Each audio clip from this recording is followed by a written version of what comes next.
What is up, everybody, and thank you for coming back to my channel. Today, we're going to be taking a look at what happened throughout the GTA and see what direction home prices have actually gone in. We already know that there is a huge amount of inventory that is available right now, so it is still a strong buyer's market. I have some very big complaints about real estate agents who think that, hey, let's just list a home price or a condo at $399,000 and hope for bids, and we're gonna hold offer days. And guess what? None of that shit is happening. You can pretty much bet that even on offer day, what I've noticed is either A, the listing agent has terminated the listing, B, they've changed the listing to a for lease listing simply because there was no traction on their property. I believe that real estate agents need to really put their thinking cap on when actually trying to list a person's property.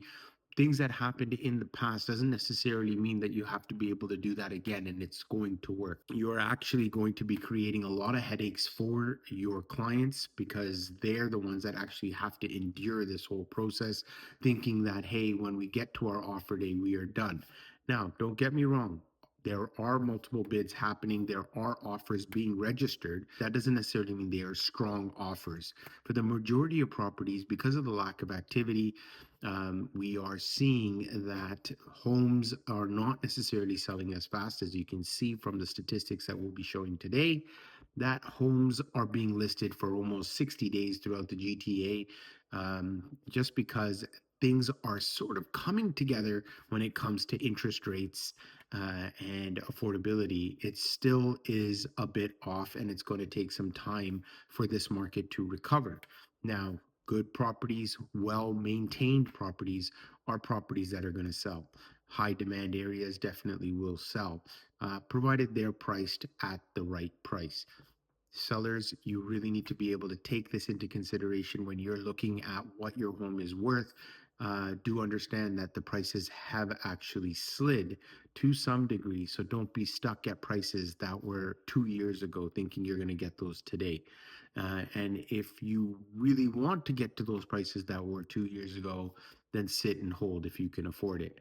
So without further ado, we're going to get into what happened throughout the GTA and see whether or not home prices have continued to slide as inventory rises, or did it actually go up? So let's take a look. So let's take a look at what happened throughout all of the GTA. We've got now a median price of $970,000 for the month of October. Now let's take a look and see what happened here. So you can see from last month, we were at 957,250. So the market price has actually creeped up. The days on market, we're looking at 28 days on market. And this other statistic that you're seeing here, property days on market, actually refers to how long that particular property has stayed on market, because when it gets reposted as a new price or any type of change that has been made, this is an accumulative number of days for that same particular property. So just not to get confused, let's take a look at what happened with the inventory here.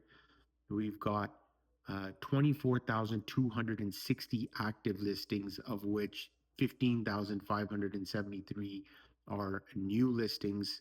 And it's actually, inventory has actually come down a little bit, which is quite nice to see. Last month, we were at 25,485, of which 18,340 were new listings. Let's just move into the breakdowns here. So again, we've got the breakdown of all property types in the GTA, dominated by the detached market segment at 40%, condo markets, followed by townhomes, semis, and then condo towns. So we'll try to take a look at all of these as a breakdown. So the detached market segment, we're sitting at 1.260. Where were we last month? We were sitting actually at 1.272. So the market for the detached market segment throughout the GTA has come down. The inventory levels for detached market, you can see that little dip over here has come down. Now we've got 9,557 active listings. New listings, we have 6,436.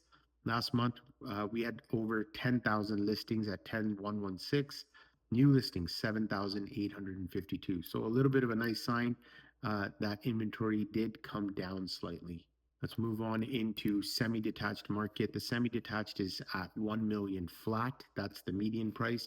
Last month, here you have it 995. So it's been pretty flat when it comes to the price of semi-detached homes. Let's take a look at the activity here. So we had 1,205 new listings, 1,082 of which were new. Last month, 1,274, of which 1,210. And I encourage you guys, please pause the video where you see that you want to be able to absorb this, because we're going through so many stats. There's no point for me to just constantly just have stats just posted up there. Just pause the video and take in those numbers that pertain the most to you. Freehold towns, we've got now a median price here of 951,000. Last month, we were at 935,000. So a $15,000 increase in townhomes.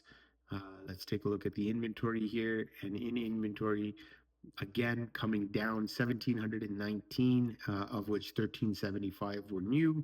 Last month, we were at 1,874, of which 1,605 were new. So trending in the right direction there for sure. Condo towns, we now have a median price of 747,000. Last month, 745. So a flat market there, pretty much only a $2,000 increase. Inventory, just a small little dip here. 1,793 active listings, of which 1,190 were new.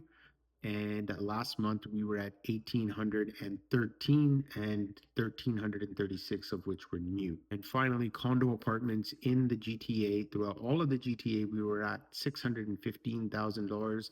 Where were we last month? 614,000. So pretty flat there.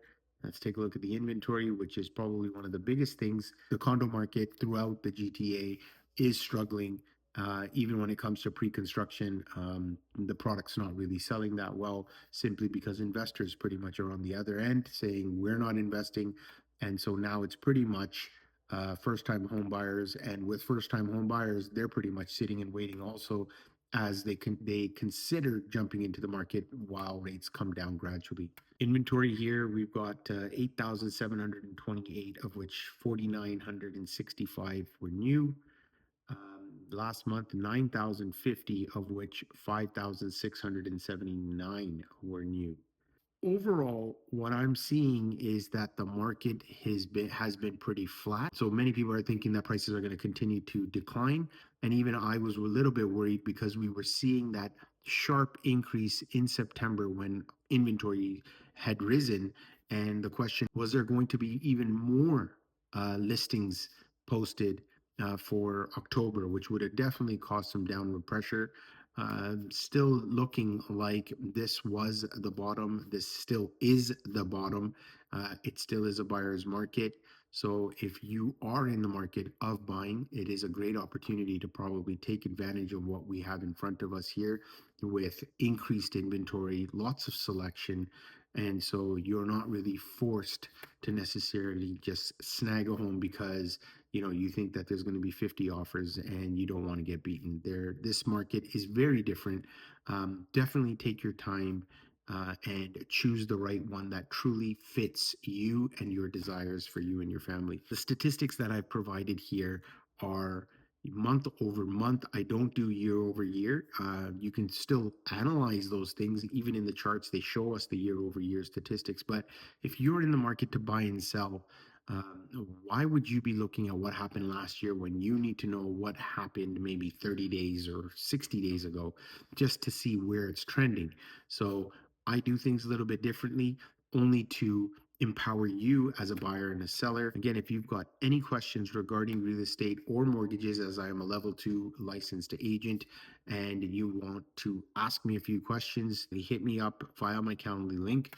The consultation is totally free, hassle free, and I hope I can actually provide you with some insight and guide you in the right direction. Until then, stay savvy, stay informed, stay knowledgeable, and may your investments flourish and your dreams of home ownership become a reality. And we'll catch you on the next one.